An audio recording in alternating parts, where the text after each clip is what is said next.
arra Oromoon sadarkaa abbaa dhabde. Sadarkaa ummanni Oromoo hoggii dheebote jee namni isaa dubbatu ibsa tokko baasu.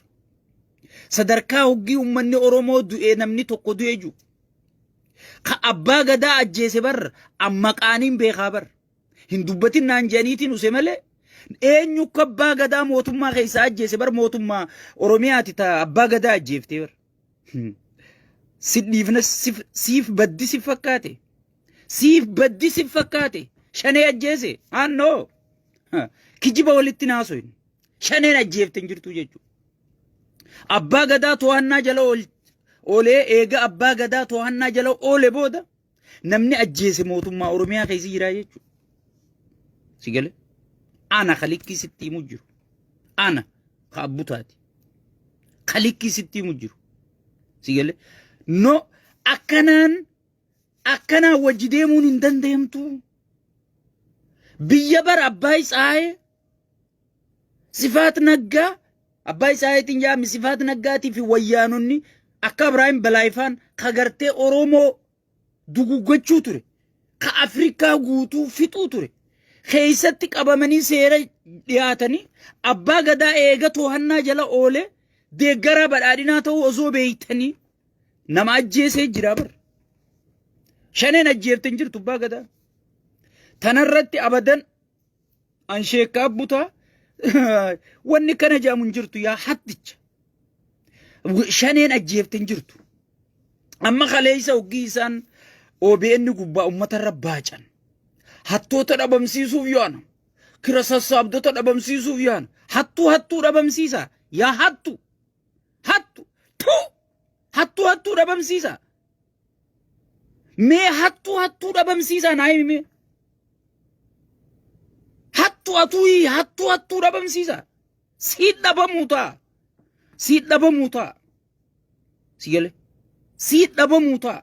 Hattuu dhabamsiiftu hin jirtu jechuudha. Uummatarra baacuun dhiiga uummataatiin ichi dhuftanii suufa uffattanii farshoo fi cooma jalaa haatanii uummatarra baacuun abadan hin danda'amtu jechuudha. Uummata keenyarra baacuun uummata Oromoorra baacuun hin danda'amtu jechuudha. Yaa hattoota nuti bar bakka rakkinni jiru beeyna bar. Mootummaan federaalaatiis dhagayi waan namni jiru. Waajjira pirezidaantii fi waajjira paartii keessa jira rakkoon. Ichi gar rakkoon takkalleen hin jirtu. Godina keessa rakkoon hin jirtu. Aanaa keessa rakkoon hin jirtu. Buqqisi hanga san. Sigale. Dheengadda wanni sirraa callifneef. Dheengadda hoggii inni kolkolee wali qabu Shimallis wanni callifneef. Sigale. Rakkoo wayyaaneen ilkee qabdi. Diina guddaa nutti as deemu kana. Guddicha nu ciruu deemu kana. Guddicha nu qabachuu deemu kana. Guddicha biyya nurraa balleessuu deemu kana. Abadan kana duran dhaabbannu kana wal duran dhaabbannu. Sigale. Kana duran dhaabbannu. Haajollee haa tattaanii. Hattuu taanillee haa tattaanii tun rakkoo keeysooti. Sigale. Jenneeti cal jennee bira kunnee jechuudha. Amma wayyaanee san barbadeessinee jirraa jechuudha. Wayyaanummaan sunuu kan mataa ol qabattee nu dhufteef. Wayyaanummaan sunuu kan mataa baafattee nu dhufteef. Rakkoo Oromiyaa keessa jiru. Oromiyaa yoo qabanne. Oromiyaa yoo akka qacamiif jala goone hattoota kanaaf jala jaarree Oromiyaa yoo qabanne kaanni caccabsine jettee abdii tanaan dhuftee bar wayyaaneen. Sigale. Abdii tanaan dhuftee bar wayyaaneen. Arra bar mootummaan Oromiyaadhaa bar mootummaa badhaadhinaatii miti bar. Mootummaa girrisaatii fi mootummaa shaneetii bar. Sigale. Oromiyaan mootummaa bar badhaadhinni mootummaan qabu jechuu dandeessaa bar. Xiqqoo gaafa dura filmaannee eegalurraa dubbadheetiin yeroo barbaachisaa miti jee cufnee bira kunnee jechuudha.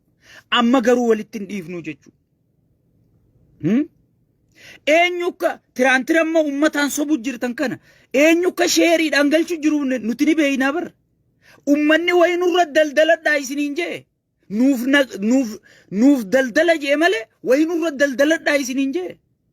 Qabsoo uummataa irraanfattanii akkamitti ichi dhayxanii dhiiga ummataatiin ichi dhaquu irraanfattanii dhiiga hiyyeessaatiin ichi dhaquu irraanfattanii Oromoon boo'u jirtii mi'arra Oromoon boo'u jirtii mi'arra akkana wajjiyaana abadan hin ta'u kun wajjumayyaanuu jechu never hattu hay maal mararaadhaan wayyaanee wajji dalaga jennee ibsa baafna hattu warra mootummaan mindaatti baasuutu bar wayyaanee informeeshina kennuu ture tikeeta muratee biyyaa ba'uu ture bar abiyyiitu paasapoora irraa guure malee hattoota zinaa kana sigale paasapoora irraa guurame malee warra asitti bar duruu hoteela ijaarratee jira bar sigale warra duruu shaneedhaaf nuti aabaa wajji wal dhabuun barbaannu jee informeeshina abbichuu jalaa kennuu ture jira bar haga ammaa angorra hattu dhabamsiifna nuun jaa OBN rabbee hattoonni warri harka dhiigaa sigale ummata rabbaa cumaa jaalattan hay isiniif haftin seen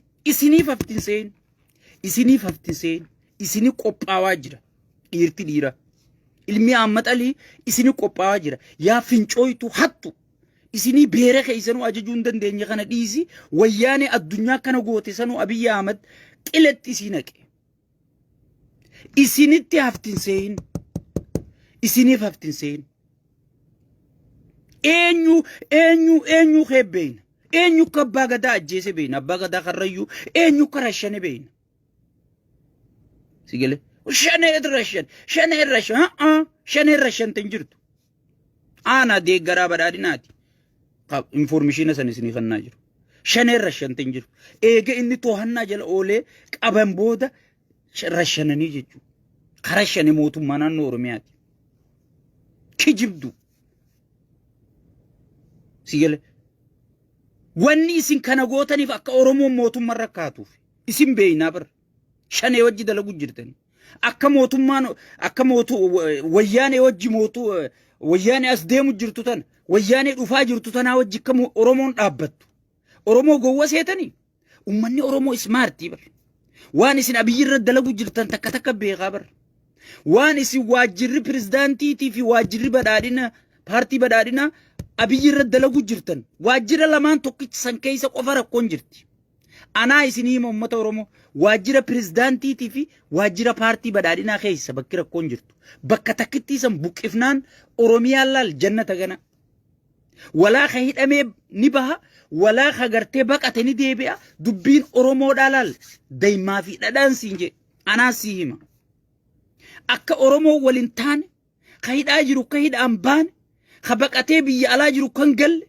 kachi keessa jiru ka wal shakku Oromoon akka gartee afaan tokkoon taane warri godhu jiruchi keessa jiraa jechuudha dantaa aangoo isaanii